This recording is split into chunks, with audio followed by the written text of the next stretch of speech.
Right now, I'm going to go over some of the constructivism readings we have to give you an idea of some of the high points in there. Can't go into great depth, but I want to kind of give you some pointers on what to pull out of the readings. Okay, the three readings we've got here are Alexander Wendt's "What Anarchy is What States Make of It." It's kind of the foundational constructivism article. He went on to have he had a book, Social Theory of International Relations, and Wendt is really the guy who gives us the term constructivism and kind of is if Waltz is the father of neorealism, well, Alexander Wendt is the father of constructivism. But I also have a reading by Ted Hopf, "The Promise of Constructivism in International Relations Theory," that a few years down the road, he's talking about, okay, here's what it is, and talking about some of the objections to it. And then Theo Farrell's article, again, a little bit later, talking about how constructivists should look at security studies. Okay, and so these three articles give you are talking about constructivism and should give you a little more depth into what it is. Okay, Alexander Wendt. Very young guy, actually, and he came up. He started the ball rolling, and in his article, in some ways, that article is very limited because he's just taking on one aspect of realism, and he's kind of creating an alternate structural theory of international relations to go with it. And so this is not the be all and end all of constructivism. I want to warn you against that. But it is him going on, taking on realism. And he is, in doing this, he's saying, look, I'm going to give you a different systems level theory. And the assumptions, states are principal actors. He's making that assumption that realists make. This is not essential to constructivism. This is what he's making here. And but he goes and he says, look, the key structures in the state system are intersubjective rather than material, right? Intersubjective means shared by people. It's subjective, but it means that it's shared. What does that mean? Well, objective means that we can just look at things and everyone can look at it and this is what it is, right? The sun rises, there's a day, days are, are objective, and it's a thing that exists and everyone sees it. Subjective is, well, that is something that is defined by the individual. The classic thing is beauty is in the eye of the beholder. That's subjectivity. Something is beautiful if someone thinks it is. And someone else might have a different point of view. So the subject defines things, right? Intersubjective means that, well, it's defined by subjects, but it's a shared notion. For instance, a day is objective, right? We see that. But an hour or a minute is not. There's no such naturally occurring thing as an hour or a minute. But we've agreed on it, right? We've agreed that we're going to divide the day into 24 hours, and that more or less works every year. We got to have an extra day or something, but it works, and by the way, we're going to define further things like months and weeks. And these they don't exist, right? There's nothing there, but we all agree that they do. And we share the notion of time, right? Time is intersubjective. Language is intersubjective. The words coming out of my mouth are kind of arbitrary, right? Because look around the world. There's plenty of other languages we could be speaking right now. But we've agreed on the meaning. And so I say words and you understand them. That's intersubjectivity. That's a huge, important concept.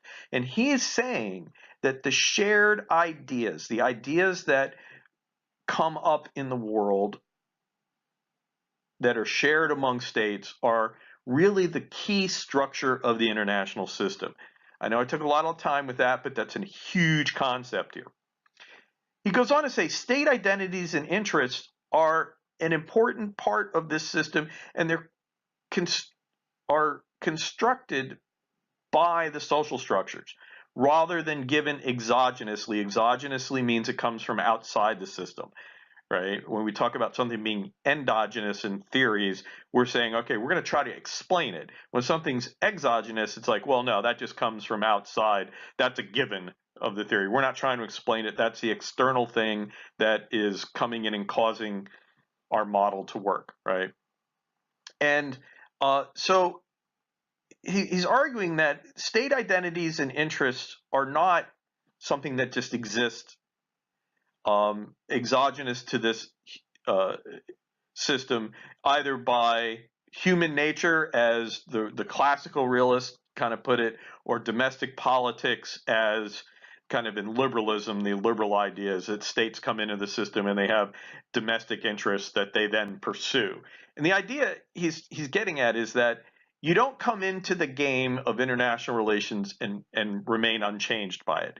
That in engaging in it, in engaging in interaction with other states, you are going to be reconstituted, right? The constitutive rules of the game are going to have an impact on the actors, right?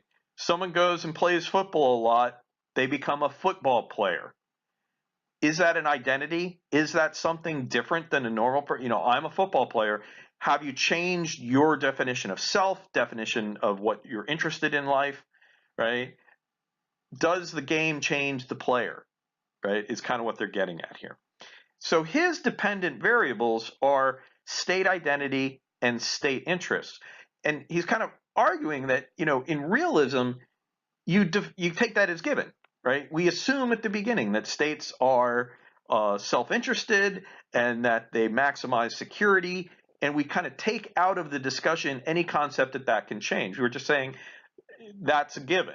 And he's saying, no, wait, not so much. Maybe those identities and interests are impacted by the international system, by interactions within it, and that is through history, right? Through the there's a path to this thing that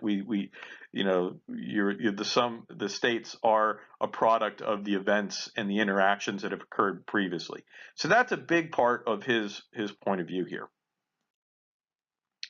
Now he says anarchy is what states make of it, and this is, he really hammers the line home. And to be honest with you, for so many students I've seen, this is all they take away from it, right? And they never really get past this sentence, and I want to get you past it. Okay, the main argument of this paper that he goes is that the self-help structure, what the realists talk about, right, and the associated identities interests that realists say are a necessary given fact of the international system. He makes an argument that those don't result from anarchy alone, that they are ideas that are constructed over time. Read the paper, see if he makes a good argument, but that's what he's trying to do.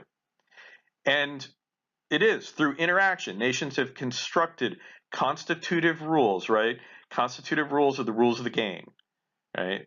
And, if you're playing chess, you have one set of constitutive rules. If you're playing checkers, you have another, right? And the rules constitute the game. That's what is meant here. And so the constitutive rules have impacted nations' self-identity and conception of interests, right, as they've interacted. And the key thing is, while these may be a given fact, right? That is to say, once these rules exist, they become a given fact, right? Almost objective. Kind of like, is time objective? Well, one concept of objectivity is can everyone measure it? And everyone can look at a clock and tell you what time it is. Everyone can look at a stopwatch and tell you how long it took someone to run 100 meters, right? So once these social facts, these constructed things become established, they do in fact become arguably objective facts. Here's something to blow your mind. Money is a social construct. There's no such thing as money until we agree that it exists. And then it becomes, we treat GDP of nations, which is measured in money, as an objective fact, right? So the thing is, they can become a fact, and can be very important constraints in the system when they exist, but they are not necessary. They don't come, they don't have, it doesn't have to be this way. We don't have to have dollars. We could have lira. We could have euros, right? In some future, we can have credits, right? Sci-fi, they always have credits. But they're not necessary. They don't have to be, it doesn't have to be this way. It may have developed this way, right? And it may be that way now, but it doesn't have to be. And they're not immutable, right? They can change in the future. Now, the thing I want to caution you very strongly on, yes, they can change, but change is not easy because change requires everybody to change, right? If you want to go over to if we wanted to change how we measured time, we'd have to get everyone on board. If we want to change language, we have to get everybody on board with it, right? And so, you can't unilaterally make up your own language. By definition, you need somebody else to be speaking it for it to be a language, and you need a lot of people to talk about to do it, right? So the shared nature of the ideas that are at play here, of these constructions, are a limiting factor on their change. But if everyone agrees, you can change them relatively quickly, right? You can go from driving on the left-hand side of the road to the right-hand side of the road, right? As long as everyone does it, you can do it. And in fact, when they do it bam, in a night, bam, this has to happen quickly. So change can happen, but it isn't easy, and it can't be done unilaterally. Nations are not free to get out of anarchy. They all have to kind of agree to it, and they have to have a meeting of the minds and a new set of concepts that they would share. So be careful of that. That is the mistake that I see students making is, oh, he's saying that it's easy to get out of. No, he's saying what exists at any given point in time is the product of a history of interactions, of shared ideas. It doesn't have to be that way, but it is that way now. But we can look at it. We can try to understand it, and because it can change in the future. Okay, so that's a lot of talking about Alexander Wendt. Hopf's article. He is going to get into talking about constructivism, and he kind of goes into other aspects of it. And we have this. I have this quote here: "Whereas constructivism treats identity as an empirical question to be theorized within a historical context, neorealism assumes that all units in global politics have only one meaningful identity, that of self-interested states." And here again, he's focusing on the idea that constructivism treats the identity, an identity is the concepts that you apply to yourself as a state or a person or anybody. It depends on what aspect where you are looking, what your unit of analysis is, but it's an empirical question, and this is a big thing.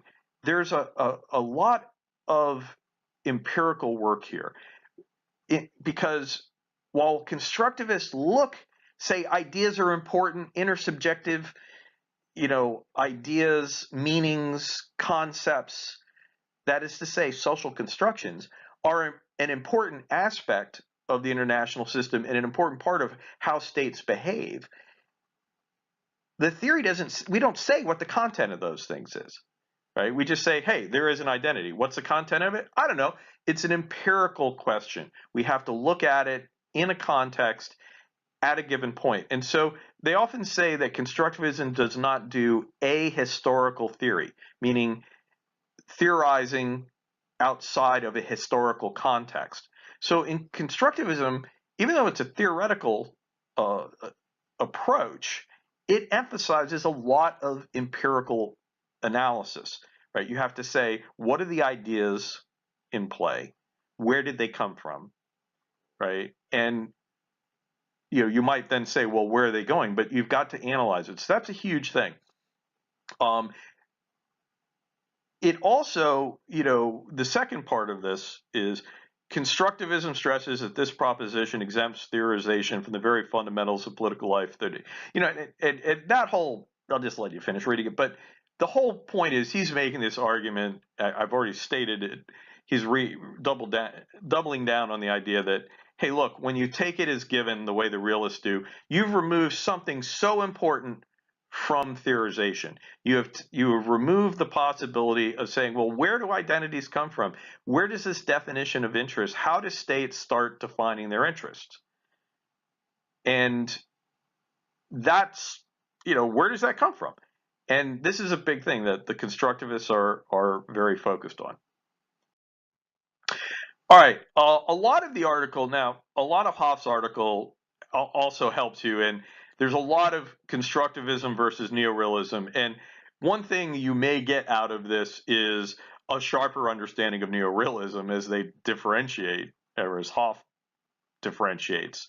And he talks about the things that constructivism does, that actors and structures mutually constitute each other, right? So the actors come in, create a international system. They create an international organization like the UN, the World Trade Organization, whatever, NATO, and that the actors constitute the structure, but then the structure constitutes the actors, right? As people interact in NATO, our militaries changed, our identities changed, are their definition of their interests of states changed by being in NATO or by being in the World Trade Organization or by being in the UN, right? And the idea is that there's this mutual constitution. So the actors come in, they set the thing up, and then as time goes on, the actors are changed by the structures they've created.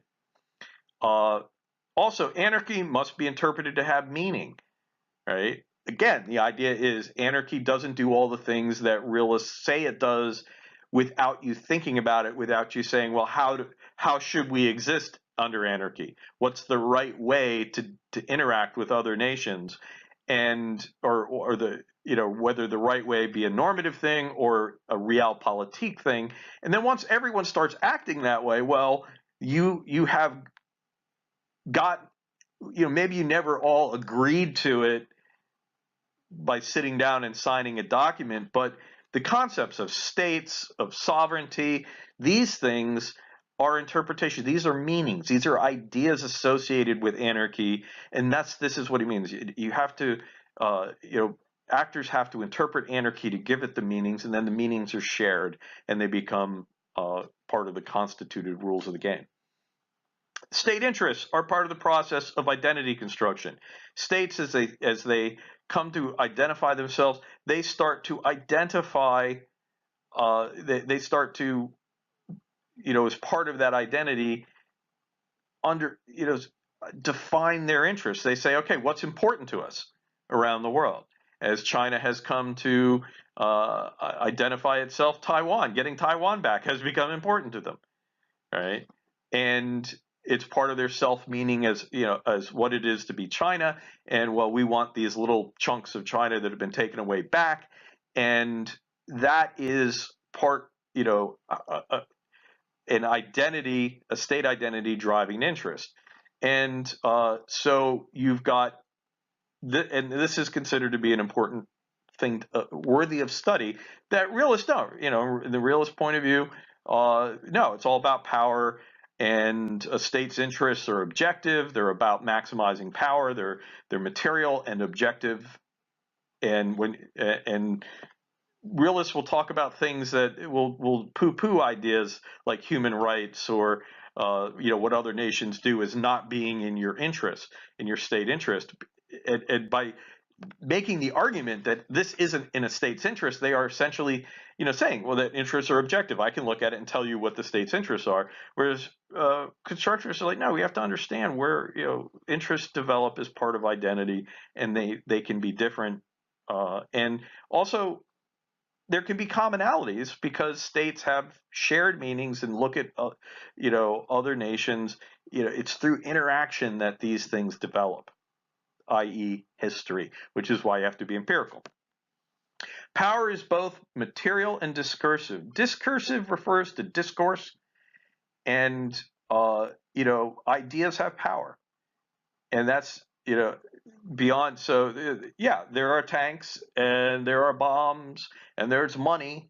Money is material too, but there's also ideas, and that you can have this is that the power of ideas. That's discursive power. Uh, and he also and get back to this point. Change in world politics is both possible and difficult. Realists uh, talk about power change. You can only have change as a change in the balance of power. Kind of goes very slowly. Um, when we have ideas, ideas can change rapidly. Right, at the end of the Cold War, suddenly identities change. Russia no longer, the Soviet Union no longer the big bad. At the end of the Cold War, nothing materially changed, not for a few years, but suddenly, man, we're just not worried about each other anymore, and it happened very quickly. But it didn't happen for a long freaking time, right? The ideas and identities were set for a long time, and so this is the point that we get back to: is it's possible, but it's difficult, and that's something I want you to pay extreme attention to, or close attention to, in Hopf. Okay, Farrell. Uh, in a lot of ways, this Farrell article reinforces a lot of what Hopf wrote, and of course, uh, builds on Wendt. But one of the things I really want you to get out of this is the distinction Farrell makes between constructivism and culturalism, because very often students, the other mistake students make uh, with constructivism is to equate it to culturalism. Culturalism is the study of how ideas, domestic social constructions, if you will, impact states and militaries and decision makers. And cultural miscommunications are the kinds of things, oh, you guys were thinking one thing and they're thinking another, and bam, we have a conflict in international relations. Constructivism is about shared meanings. Culturalism, not so much, about different meanings, opposite. And so I really, in that article, the thing to really focus on is this distinction between constructivism and culturalism. If you come out of it with that concept, you're good. Also, there's a lot more about realism versus constructivism, and you'll gain an insight, I think, into what realism is and what it isn't, and that doesn't hurt. But the key thing I want you to get from Farrell is this distinction between constructivism and culturalism.